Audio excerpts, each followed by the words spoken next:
একবার এক বিশাল বাঘ শিকারীদের পাতা খাঁচায় আটকা পড়ে গেল। অনেক চেষ্টা করেও খাঁচার দরজা সে খুলতে পারল না। তখন সেই বাঘ অসহায়ের মতন চিৎকার করতে শুরু করলো। খিদেতে তার প্রাণ ওষ্ঠাগত।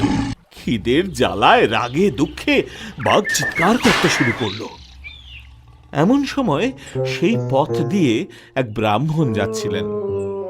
বাঘ তাকে দেখতে পেয়ে হাত জোর করে বলে উঠল, এই যে এই যে এই যে ও ঠাকুর মশাই, ঠাকুর মশাই, দয়া করে আমার খাঁচার দরজাটা খুলে দিন। আমি এই খাঁচায় আটকা পড়ে গেছি। এভাবে থাকতে থাকতে আমি হয়তো আর বাঁচবো না। বাঘের এমন করুণ অবস্থা দেখে ব্রাহ্মণের মনে খুব দয়া হলো। ব্রাহ্মণ মনে মনে বলে উঠলেন, আহারে, এত শক্তিশালী বাঘ কিভাবে শিকারীর খাঁচায় আটকা পড়ে গেছে। আমি খাঁচা না খুলে দিলে তো বেচারা হয়তো না খেয়েই মরে যাবে। দাঁড়াও বাছা, দাঁড়াও, আমি তোমাকে খাঁচার দরজা খুলে দিচ্ছি। তুমি তো খুব বোকা দেখছি হে। হ্যাঁ, নিজের বিপদ খাঁচা খুলে তুমি নিজেই ডেকে আনলে। হ্যাঁ, কিন্তু তুমি যে বলেছিলে আমার কোনো ক্ষতি করবে না। সে তো খাঁচার থেকে বাইরে আসার জন্য বলেছিলাম। উফ, খিদে আমার পেট চুই চুই করছে। তোমাকে দিয়ে আজকে আমি আমার পেট ভরাবো। এটা কি উচিত কাজ হবে ভাই বাঘ? আমি তোমার এত বড় একটা উপকার করলাম আর তুমি আমারই ক্ষতি করবে? সেটাই তো হয়, সেটাই তো হয় ঠাকুর মশাই। উপকারীর ক্ষতি সকলে সবার আগে করে। না না বাঘ ভাই, এক্ষুনি আমি এই কথা মানতে পারবো না। আমার দুজন সাক্ষী আছে। আগে তাদের জিজ্ঞেস করে দেখি। তাই নাকি? বেশ, তাহলে তাই চলো। তারা যদি বলে উপকারীর ক্ষতি করা উচিত নয়, তাহলে আমি তোমায় ছেড়ে দেব।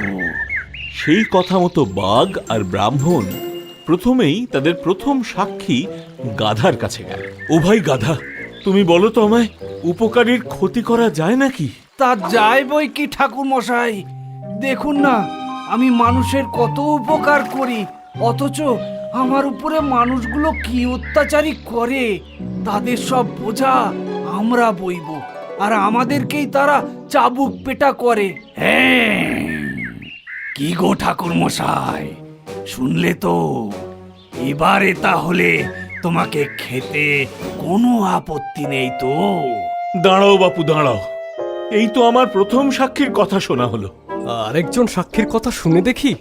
বেশ, তবে তাই চলো, তোমার বাকি সাক্ষীদের কথাও শোনা যাক। এমন সময় সেখান থেকে যাচ্ছিল একটা শিয়াল।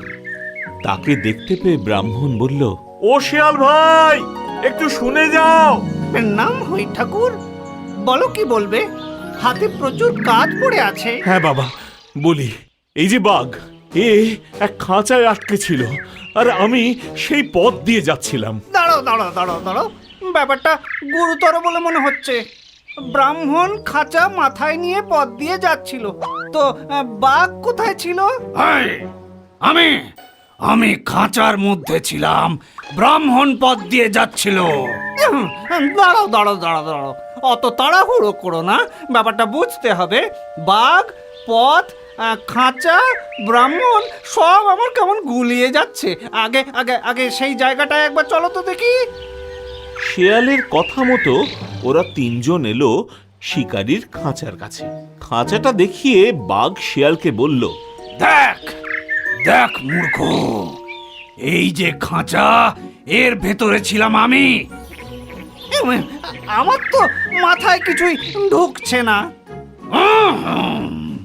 ওরে বাবা, এই দেখ, এই যে খাঁচা, এর ভেতরে এইভাবে আমি ছিলাম। যেই না বোকা বাঘটা খাঁচার ভেতর ঢুকেছে, অমনি শিয়াল বাইরে থেকে খাঁচার দরজাটা দিল বন্ধ করে।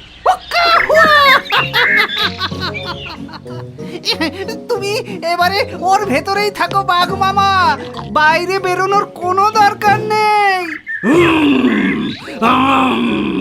ও শেয়াল ভাই, ও ঠাকুর মশাই, আমাকে বাইরে বের করো। আমি আর কখনো এরকম করব না। পা ধরছি।